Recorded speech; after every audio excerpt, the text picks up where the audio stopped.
Pará será o primeiro estado do país a ensinar educação ambiental nas escolas públicas.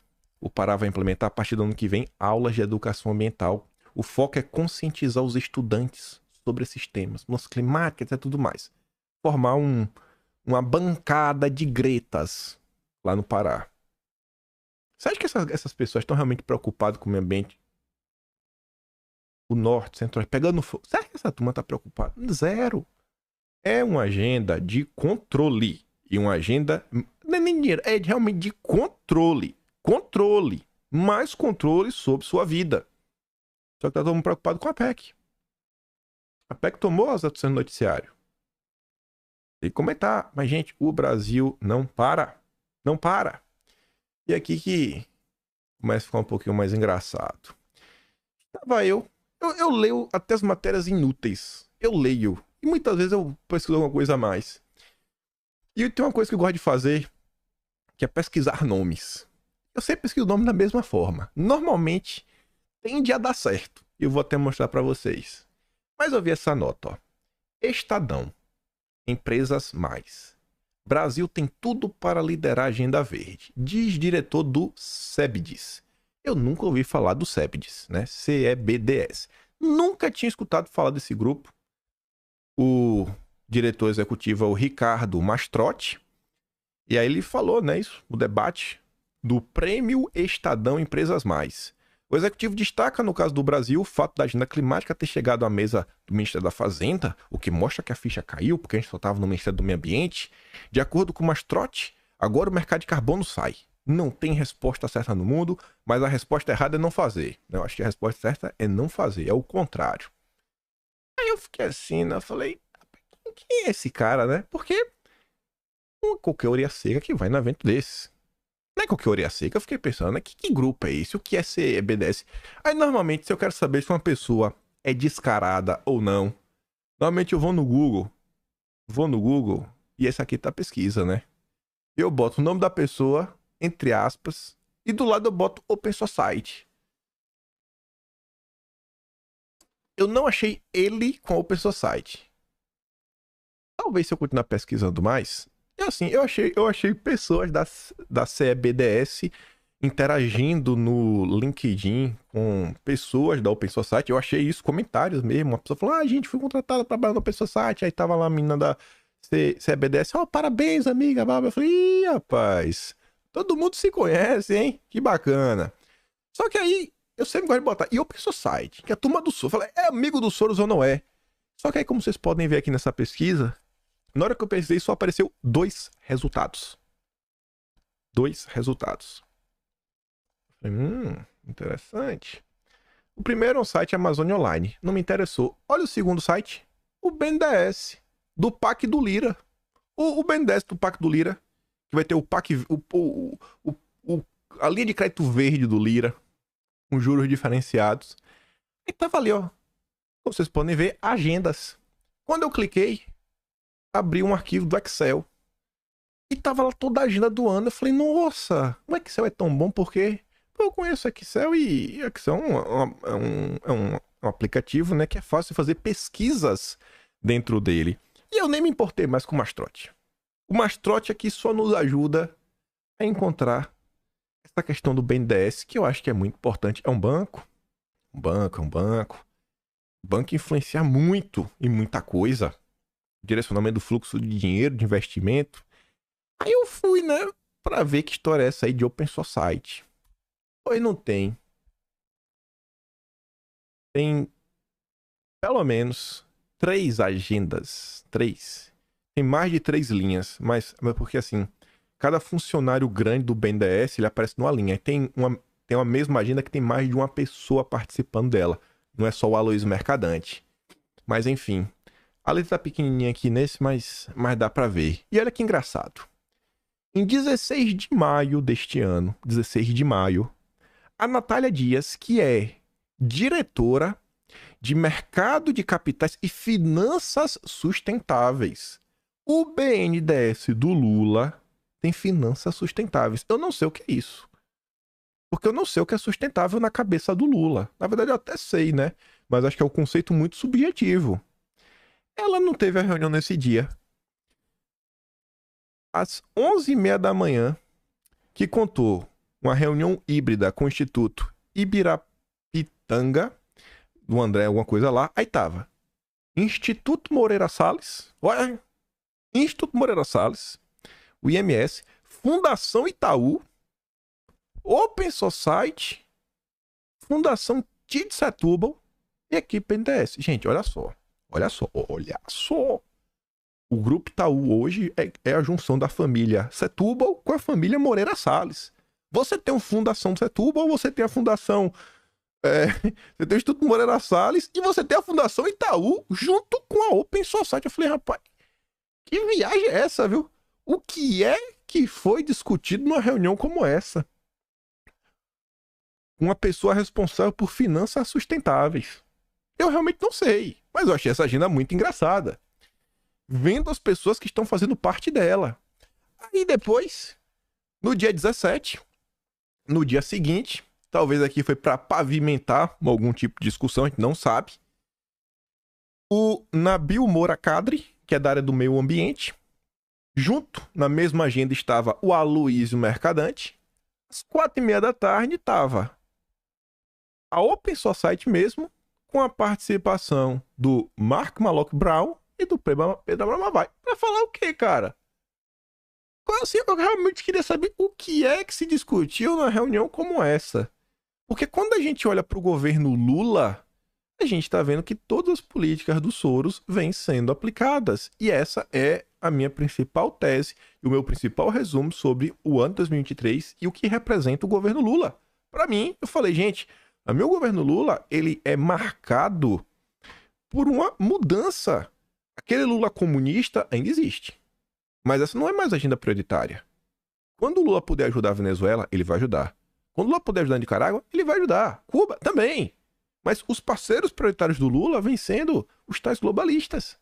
É as agendas que estão avançando. Aí, fiquei olhando. No dia 22, mesmo mês, o mês tava movimentado. Aí a Natália tava de volta. E aí, tá basicamente a turma daquele primeiro encontro com mais pessoas. E nessa vez o Aloysio Mercadante também tava. Olha só. O Instituto Ibirapitanga, junto com a Ford Foundation, a Fundação Ford, aquela que vocês já conhecem. Fundação Vale, Instituto Moreira Salles, a Open Society Foundations. E eu fiquei assim, cara, como assim, irmão? Não entendi. O que está sendo discutido em uma coisa como essa? O que está sendo discutido numa agenda como essa? Eu fiquei assim de cara mesmo, sem entender, né? Só me perguntando. Rapaz, que viagem, viu? Que viagem. E aí, passa o tempo. Agora de novo. Dia 15 de agosto, tem mais uma reunião do Aloysio Mercadante com a Open Society. Mais uma vez com o Pedro Abramovay, que é o vice-presidente geral, e mais outras pessoas lá. O Mark Malloch Brown, gente, é o diretor geral. É o que tava lá em maio. Geralzão, o cara que manda o Open Society. Tava com o maior banco de investimento do Brasil. E pra você entender isso, aí você fala assim, poxa, é meio suspeito. Mas tá, em termos práticos, além, óbvio, de influenciar nessas políticas públicas, construir, né, regrinhas pra prejudicar os malvadões, prejudicar quem não tem um selo verde, o que mais essa turma pode estar aprontando? Aí olha que engraçado. Nossa gloriosa Miriam Leitão fez a entrevista essa semana para falar o seguinte: os bancos centrais precisam se envolver mais com o combate às mudanças climáticas. É o que acha o economista Luiz Alazul Pereira, por 8 anos trabalhou no BIS, o Banco Central dos Bancos Centrais. Neste ano já tivemos inúmeras medidas por parte do BNDES, a da Febraban foi o ápice, foi assim, aquela foi demais, porque teve aquela matéria investigativa na época que a gente comentou, né, com áudios dos executivos fazendo coisa que eles, nos áudios, davam a entender que não eram muito bacanas. E aí, quando eu vi isso daqui, foi até uma coincidência, eu estava escrevendo o tema CPI 1989, que foi a CPI da Amazônia, 1989. Ela foi concluída em 1990. A CPI da Amazônia, a gente comentou mês passado, virou um dossiê. E naquele dossiê, tinha este dossiê, produzido pelo setor de inteligência nacional no final dos anos 80, ou no máximo início dos anos 90, tipo 1990, porque tudo que se fala aqui é de 1989 para trás. Era um relatório grande. Vocês acham isso daqui no Arquivo Nacional? Pressões recentes sobre o governo brasileiro atentatórias à soberania nacional. Aí o que é que dizia? Ao longo dos últimos anos, observa-se aumento significativo de pressões de organismos internacionais e de personalidades estrangeiras sobre o governo brasileiro, contestando as atividades, medidas e políticas governamentais da área PPPPPP. Era um relatório que falava sobre isso. E aí esse relatório trazia essas ações contra o Brasil por temas. Ações tomadas por agentes nacionais, por agentes de imprensa, por agentes internacionais. Aí tava ali, ó. Esse já é atividade de estrangeiros, né? Item 2. Tem lá uns 90 itens citados, se eu não estou enganado. Mas o item 2. Durante as negociações para empréstimos ao setor elétrico iniciadas em 87 e ainda não concluídas, o Banco Mundial fez várias exigências ao governo brasileiro relativas às áreas nuclear, ambiental, indigenista, e queria que, tem que assinar aqui o Tratado de Não Proliferação. Depois você não entende porque o Brasil não tem, né? Aquele negócio que o NR defendia muito, Bolsonaro também. E a submissão das minutas de relatórios de impacto ambiental à aprovação do banco. Olha quanto tempo o sistema financeiro já está sendo utilizado para você impedir o crescimento de um país. E onde é que estava a nossa turma do amor? No BNDES. A coisa tá avançando lindamente. Lindamente. Aí eu fico perguntando o que é que o Aloysio Mercadante estava conversando com o Pensou Site. E Moreira Salles, esse tá, rapaz. Aloysio Mercadante. Aqui outros eventos que aconteceram no passado. Se nessa época, com pouca tecnologia, um conhecimento de mal... sabe o Batman, que tem um cinto de utilidades? A esquerda tem um cinto de maldades, tipo do Batman. Várias maldades. Nessa época que o cinto era pequenininho, tinha umas 5 maldades diferentes. Agora, nossa, é um baralho. Tem mais de 50 opções diferentes de prejudicar alguém. Em dezembro de 88, o jornal The Gazette, Montreal do Canadá, publicou editorial sugerindo que o governo canadense faça o possível para bloquear a concessão de empréstimo pelo BIRD ao setor elétrico brasileiro. E aqui vai falando também coisas que fizeram na época dos bancos. Em 89, o Al Gore, o amigo da Marina, né? Aquele cara, também, um projeto lá, né? O meio ambiente mundial, né? O Ato de 89. Enfim, no tocante a florestas tropicais, o projeto estabelece elaboração pela AID, que na verdade é USAID, né? USAID. Eu até achei engraçado, não sei se vocês viram essa semana, a Paula Schmidt, jornalista, foi no Pânico, ela falou do USAID. Eu falei, nossa, olha só, e estava aprontando em outra área. Enfim, de relatório sobre potencial de expandir áreas de reflorestamento, propõe ainda que o Congresso norte-americano instrua os diretores daquele país em bancos multilaterais de desenvolvimento a comedimento em empréstimos que exacerbariam o desflorestamento, usando o sistema financeiro para impor uma agenda.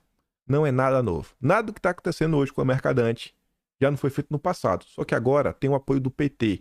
Tem o apoio de quem está sentado na cadeira de presidente da República. Mas todo mundo está olhando só para PEC. Tem muita coisa acontecendo no Brasil. Aí olha aqui. Esse é outro assunto importante. E a gente falou sobre ele desde o dia da vitória do Milei, porque virou notícia. Lula e Fernandes correm para fechar acordo com europeus antes da posse de Milei. Veja como Lula está desesperado com o acordo do Mercosul. Gente, é bem simples. Sabe aquela história, se a Globo é a favor, a gente é contra? Se esse acordo não foi fechado durante o governo Bolsonaro, vocês acham que isso é bom para o Brasil? Se eles não quiseram fechar com o Bolsonaro, vocês acham que isso é bom para o Brasil? A equipe argentina, ainda sob o comando do Fernandes, está bastante engajada. O Lula também orientou a flexibilidade, ou seja, fiquem de joelhos, né? Não vamos baixar tanto o nível. Fiquem de joelhos, baixem a cabeça e falem assim, aceitem o que os nossos mestres mandam. É ou não é o vassalo? é o vassalo do Biden. De todo mundo também, né? O Biden porque ele não gosta. A turma da esquerda fica revoltada. Aí o André Roncaglia, um economista da extrema esquerda, amigo do Elias Jabbour, economista de extrema esquerda, que tá trabalhando com a Dilma, lá no banco do BRICS, vem pagar de inocente. Algo muito estranho está ocorrendo em Brasília. Um apagão da racionalidade está levando o governo Lula a cometer um dos maiores erros de sua gestão: fechar às pressas o acordo do Mercosul com a União Europeia. Nem a extrema esquerda. O que está acontecendo? O que está acontecendo é o seguinte: Lula é um vassalo. É um vassalo que segue uma agenda anti-Brasil. É isso. É isso. E aí, eu esqueci de botar um print aqui, mas eu vou dar pause. E o pause aqui é rápido, que vocês não veem, que é pausado. Porque eu obtive uma resposta, cara. Nós vamos obter uma resposta de um assunto. Eu adoro quando isso acontece. É uma coisa que eu já falei em diversos locais, mas eu não sabia quem eram as pessoas. Eu repeti o que Elias Jabbour falou certa vez. Mas eu aguentei a resposta. Agora temos uma resposta interessantíssima. Sobre o quê? 5 segundinhos. Sobre esse acordo Mercosul e União Europeia, a gringa brasileira fez uns cards bem interessantes. Tá lá umas... Ligue os pontos. Entendo o que está acontecendo. E vamos dar uma olhada, né? Esse aqui é o primeiro card. Eu vou dar um zoom nas partes para ficar mais fácil de ler. Mas ali em cima fala assim: o governo Lula, direcionado por grupos e pessoas vinculados ao governo americano. Ela bota Fórum Econômico Mundial. Enfim, né? Para mim, chame globalismo. Acho que é muito mais simples. Está assinando um acordo com a União Europeia que, através da pauta Clima ESG, vai permitir o controle do nosso desenvolvimento, produção agrícola e gerenciamento dos recursos naturais do Brasil. Tatiana Prazeres é a secretária do Comércio que está trabalhando nesse acordo. Então vamos dar aqui um zoom, né, na história. A responsável, a menina dos olhos do Lula para resolver essa questão é membro do quê? Do Fórum Econômico. Eita, pô! Já começou bem, né? Já começou bem. Ela também escreve na Atlantic Council. Atlantic Council foi aquele grupo que em 2020, através de um grupo do laboratório interno deles, que é o DFR Lab, fez lá aquela coisa assim dos perfis fakes do bolsonarismo, não sei o que na verdade não é perfil fake nenhum, era só o perfil tipo assim, Bolsonaro opressor. Cara, isso não é um perfil fake, isso é só um perfil de meme que foi feito e deram tudo aqueles ares que era algo ilegal, etc. Virou notícia no Fantástico na época, não sei se vocês vão lembrar. Quem fez isso foi o DFR Lab, que é do Atlantic Council, que na época recebia $100 mil por ano da Apex. Era uma coisa que, inclusive, quando o governo Bolsonaro começou, a turma ideológica tentou, né, acabar com esses contratos, mas o Santos Cruz não deixou, inclusive começou um desgaste. O Santos Cruz, o general do Moro, amigo do Portinho, pronto, não deixou. Essa é a Atlantic Council. E ela fala ali também, né, que na Atlantic ela escreveu um texto com o comércio, né, com os comuns na América Latina, 4 cenários de 2023. Aí tá ali, ó. Tatiana Prazeres é nomeada secretária de Comércio Exterior do Ministério do Alckmin, que é o Ministério do Desenvolvimento da Indústria e Comércio. E aí ali embaixo ela coloca que a Atlantic Council é financiada anualmente pelos Rockefeller. Eu acho que também não ajuda muita coisa, né? Acho que só piora. Mas vamos continuar. Aí ela coloca ali, ó. Expectativa é de concluir o acordo neste ano, disse a secretária CNN após reunião em Bruxelas. E ali embaixo dando notícia, ó. Lula disse que é urgente o Mercosul selar o acordo com a União Europeia antes de conversar com os comunas. E isso é engraçado, né? E é o que eu falo pra você. Eu falo, gente, olha só, se Lula é o grande líder comunista, né? Foi de São Paulo, etc. A matéria saiu aqui, ó. França 24. Lula disse que é urgente o Mercosul selar o acordo com a União Europeia antes de conversar com os comunas. Eu não tô falando que é certo conversar com os comunas primeiro. O que eu tô querendo analisar é o seguinte: se o Lula é o grande comunista do Foro de São Paulo, por que ele tá dando prioridade pros europeus do que pros comunas, pra comunada? Você não acha que tem algo errado nisso daí, nessa matemática? As agendas que o Lula tá levando na frente? Aí vamos pro segundo card. Esse aqui é interessante. Esse que a gente vai dar pause e vamos obter uma resposta depois de 12 meses. Não, quase 2,5, porque foi uma coisa que eu vi em dezembro de 2022.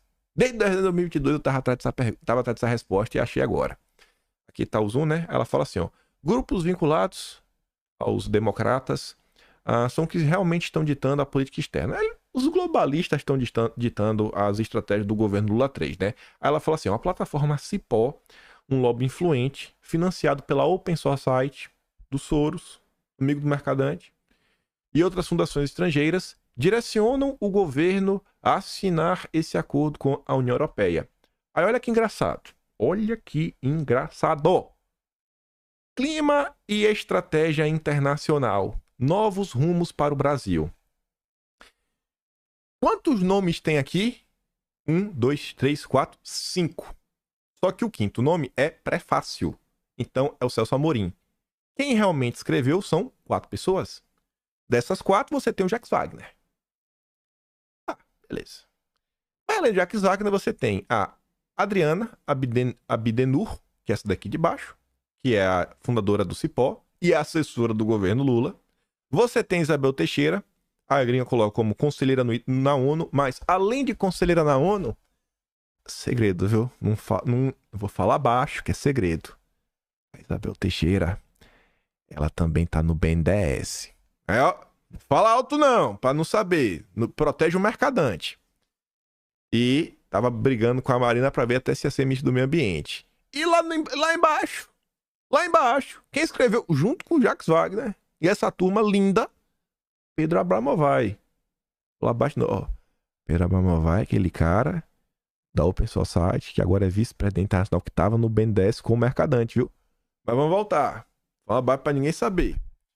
Eita. Aí ela fala assim, né? Ela coloca aqui uma nota. 18 de novembro do ano passado. Saiba quem são no SBT, saiba quem são os novos membros anunciados por Lula para os GTs, né? Os grupos de transição. GT de Relações Exteriores. Além do Celso Amorim, que tá aqui embaixo.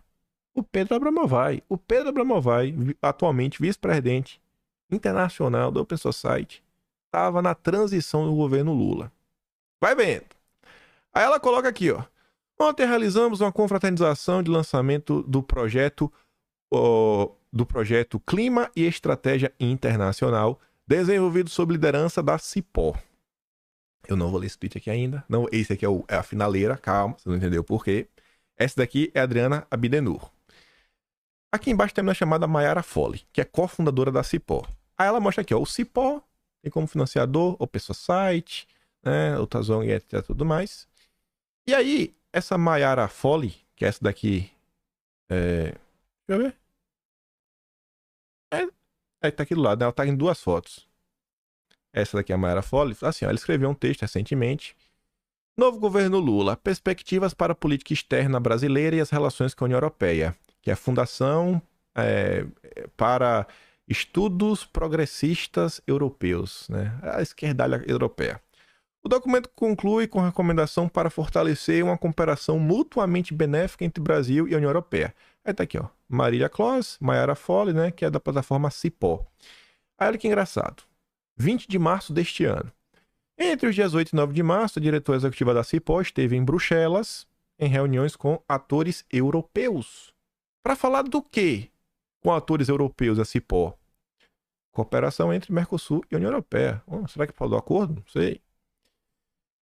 18 de julho deste ano. A diretora executiva da Cipó, Mayara Folli, entregou ao Lula, em Bruxelas, um exemplar do Policy Brief, novo governo Lula, né? Relações com a União Europeia, que é exatamente aqui, ó. Exatamente aqui. Esse texto aqui. Fortalecer, né? E avançar com o acordo União Europeia-Mercosul. E aí vamos voltar pro tweet que eu não queria ler ainda, que esse é o melhor de todos. 18 de novembro de 2022. Período lá da COP, né? Período da COP. O documento Clima e Estratégia Internacional, esse documento, escrito por 4 pessoas, foi um dos insumos utilizados para a construção do discurso do Lula na COP. Eu tenho memória boa. Na hora que eu li isso, eu falei... Ah, poxa! 1, 2, 3, 4. Esse material serviu de insumo pro Lula. Rapaz, aí agora temos que... Olha o Atlas de janeiro. 1 segundo. Pra você não passou nem 1 segundo, pra mim passou 3 minutos. Atlas de janeiro. Tá na hora de obtermos respostas. Hora das respostas. Em 10 de dezembro do ano passado, em daqueles momentos em que eu me martirizo e paro pra escutar a esquerda. O que a esquerda anda comentando? E aí tava lá o Elias Jabbour, que a gente acabou de falar dele. Tá lá com a Dilma, Banco dos BRICS. Ao lado do Pepe Escobar, o analista de geopolítica à esquerda mais respeita. E aqui tá no Atlas, tá assim, ó. Elias ainda destacaria que a Open Society estava presente em todos os grupos de transição do governo. Vamos ouvir isso daqui, né? Porque você vê que a força da Open Society está muito além do que só dos grupos de transição. Olha o que ele dizia naquela época. Em relação aqui no Brasil, e eu vejo isso, eu vejo uma disputa de rumos dentro da política externa, ou seja, a Open Society, por exemplo, ela é uma das organizações, ela está em todos os grupos de transição do governo Lula, todos. Os representantes. E o seu presidente da América Latina está no grupo, é um dos 4 que estão elaborando sobre política externa. Ou seja, eu vejo isso com muita preocupação. Como ele chama? Eu prefiro não falar nomes, não citar nomes aqui, porque não... Covarde. Eu pergunto como um estrangeiro, porque eu não conheço nenhum desses. Covarde. Não, é fácil de encontrar. Não vou citar nomes, mas eu acho que isso me preocupa, isso coloca um grau de disputa. E mais, os americanos alugaram um hotel inteiro em Brasília para a posse do Lula. Isso não é qualquer sinal, ou seja... Então, não sei se respondi a sua pergunta, ou seja... Respondeu, e tem paralelos e tem vários outros paralelos. Olha a preocupação em dezembro, era a disputa pela agenda internacional do Lula. O Elias Jabbour tá naquele país vermelho. Ele ganhou um prêmio do País Vermelho, o melhor livro sobre economia comuna escrito fora do país comuna. Ele ganhou esse prêmio. O cara sabe rezar o hino. Ele fala mandarim, se duvidar. Deve saber falar alguma coisa, falar muito bem. E olha qual era a preocupação dele. E o que a gente viu ao longo desses 11 meses? Na hora de escolher, de ter uma preferência, na hora de ter as suas relações internacionais, o Lula sentou no colo do Biden. É um vassalo. Mas a gente ia falar do discurso do Lula da COP, né? E ele só falou aqui do Pedro Abramovay, das 4 pessoas. É uma das 4 que estavam escrevendo na política externa do governo Lula. Aí você fala, mas uma das 4. E o que é que isso tem a ver com o discurso do Lula? Só porque o livro aqui tinha 4 nomes também? Não. Porque o Atlas brasileiro tinha uma segunda parte. Mais um recorte. Agora sim. Não vou nem dar play. Eu vou dar play. Mas antes de dar play, o texto é o seguinte. Sobre a influência da turma dos Soros, em dezembro de 2022, Elias Jabbour, um dos gurus da esquerda atual, numa live do Brasil 247, informava ao Pepe Escobar, mas analista geopolítico brasileiro na visão da turma da esquerda, que ele não gostou do discurso do Lula na COP, pois foi muito vago na questão da Amazônia e não houve uma declaração vaga. Ficou até um português também ruim, né? E não houve nenhum tipo de declaração sobre nossa soberania. Depois ele revelou que descobriu quem elaborou o discurso foram 4 pessoas, sendo todas elas ligadas à Open Society. E vamos ouvir, olhando para essa imagem linda. Lula na COP27. Eu particularmente não gostei daquele discurso. COP27. Eu particularmente, né? Por quê? Por quê? Fica um discurso muito vago sobre a Amazônia, a questão ambiental, ou seja, não existe uma afirmação muito clara da nossa soberania sobre a Amazônia. E depois nós descobrimos aqui no Brasil que quem elaborou aquele discurso, de 4 pessoas, 4 são ligadas ao Open Society. Ou seja, vai haver uma disputa dentro do governo Lula, na minha opinião, em torno das relações exteriores.